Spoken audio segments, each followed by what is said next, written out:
Hello, hello, bonsoir à tous, c'est Clélia Isaac, je suis ravie de te retrouver ce soir dans cette vidéo dans laquelle j'ai envie de te partager en fait une info hyper importante que j'ai découverte aujourd'hui.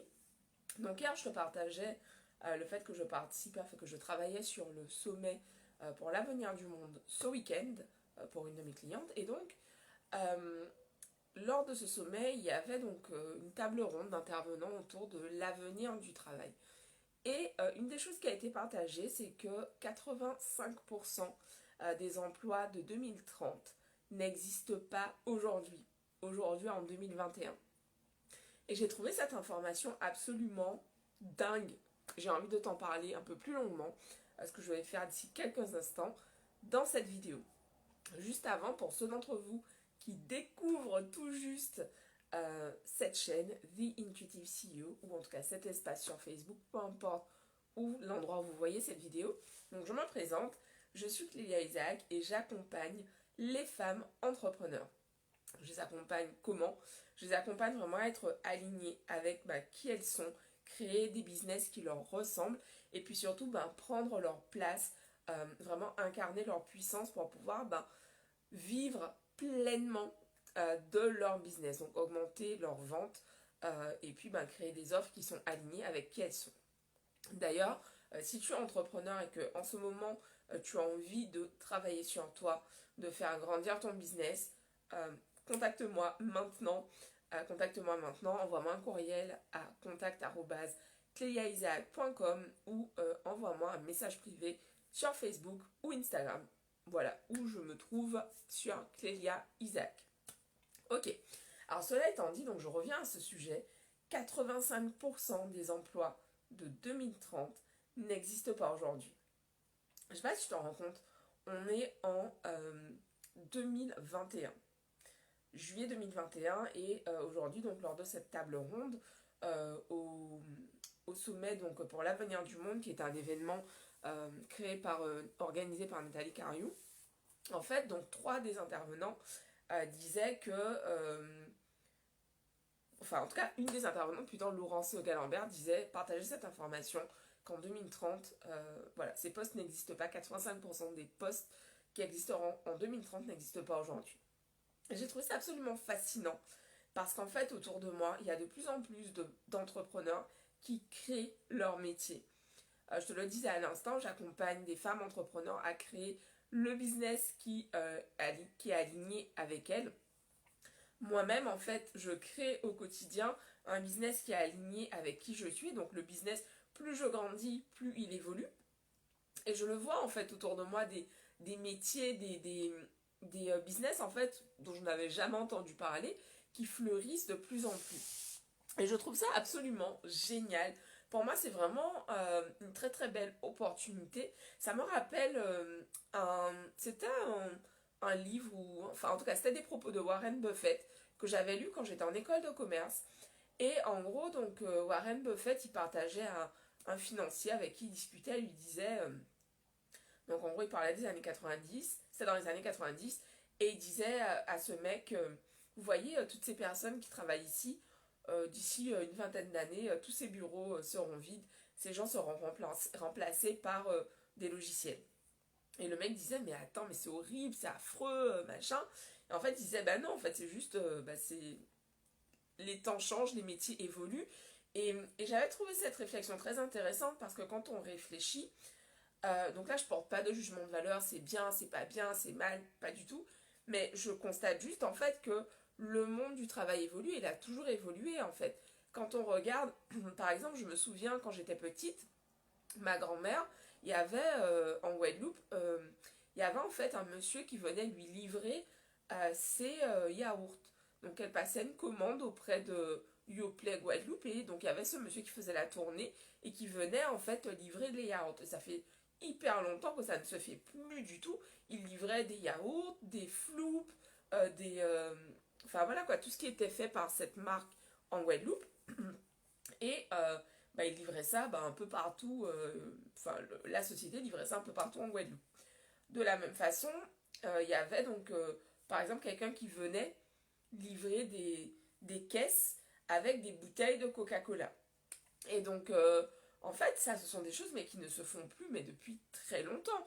Je veux dire, enfin, aujourd'hui, tu vas au supermarché acheter ton paquet de canettes de Coca-Cola si tu en bois, tes yaourts si tu en consommes, bah tu les achètes au supermarché, mais il n'y a pas Yoplait qui vient te ramener ton carton de yaourt pour le mois. Et de la même façon qu'il y a des métiers voilà, qui ont disparu, genre les laitiers, les gens qui emmenaient les bouteilles de lait, etc. Enfin, ce sont des métiers qui ont disparu. Et c'est intéressant parce que certains de ces métiers, ils tendent à revenir aujourd'hui. Et je trouve ça hyper intéressant de voir en fait que bah, voilà, le marché du travail, c'est un marché qui est en constante évolution et qui demande en fait de s'adapter. Et j'ai trouvé cette intervention, cette table ronde, d'ailleurs si tu veux bah, regarder le replay, puisque le sommet s'est terminé aujourd'hui, je vais te mettre le lien en description, c'est gratuit. Le replay sera disponible pendant quelques jours, donc inscris-toi si tu veux être prévenu lorsque c'est fait. Lorsque le replay est disponible. Le sommet était vraiment vraiment très riche et lors de cette intervention j'ai trouvé ça intéressant parce que il disait qu'il y a beaucoup de personnes qui résistent et d'ailleurs dans le chat il y avait des gens qui disaient ah c'est pas normal, c'est mal, etc. Et tu sais mais en fait que vous le vouliez ou non, le monde du travail est en train d'évoluer, c'est un monde qui en... Le monde évolue, tu vois, concrètement, et ça m'a rappelé en fait une conversation que j'avais avec mon père à propos de la langue française. Et il me disait, non mais vous utilisez des mots, c'est pas français ça et tout. Donc je parlais en fait de la féminisation de certaines professions. Et il me disait, oui c'est pas français, l'Académie française n'a pas validé ça. Et je lui disais, mais en fait le français c'est une langue vivante, donc elle évolue. Donc oui, il y a des mots qui n'existaient pas il y a 20 ans et qui existent aujourd'hui. Et c'est normal en fait. Auquel cas on parlerait encore français, du François, comme à l'époque de Louis XIV en fait. C'est pas le cas. La langue a évolué et elle va continuer d'évoluer en fait. Et de la même façon, en gros c'est ça, c'est la vie, notre vie en tant qu'humain, c'est l'impermanence.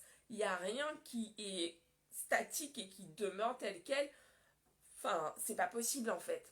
Et du coup, c'est intéressant de considérer ce truc de ok, comment je réagis en fait par rapport à ces changements. Est-ce que je suis dans la résistance en mode non, non, non, je ne veux pas, je ne veux pas, je ne veux pas, je ne veux pas, je ne veux pas. Et c'est un peu comme si en fait, tu vois, genre, j'ai cette image de t'es dans l'eau et en fait, t'es épuisé.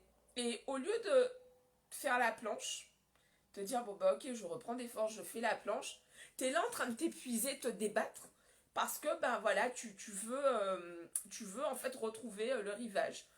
Mais ce qui va se passer c'est juste que tu vas t'épuiser en fait au risque même de te noyer, alors que si au final ben tu prends le temps de ok te dire bah ok là en fait juste je suis épuisé, j'arrive plus à regagner le bord, qu'est-ce que je fais? Bah en fait, l'idée c'est vraiment bah, d'attendre que le bon courant arrive pour pouvoir repartir en fait vers le rivage. Ouais, c'est ça, ça m'a rappelé bah, la dernière fois que j'avais été en Guadeloupe, il y avait une fois où j'avais été à la mer et en fait la mer était hyper agitée. Et en fait, j'ai pas fait attention. Et donc en fait, elle m'a tiré, elle m'a vraiment tiré et j'arrivais pas à revenir en fait, j'arrivais pas à revenir vers le rivage et j'ai commencé à avoir peur. Et en fait, au bout d'un moment, donc, j'ai senti que je commençais à m'épuiser. Et du coup, ce que j'ai fait, c'est que j'ai lâché. Je l'ai laissé en fait me tirer.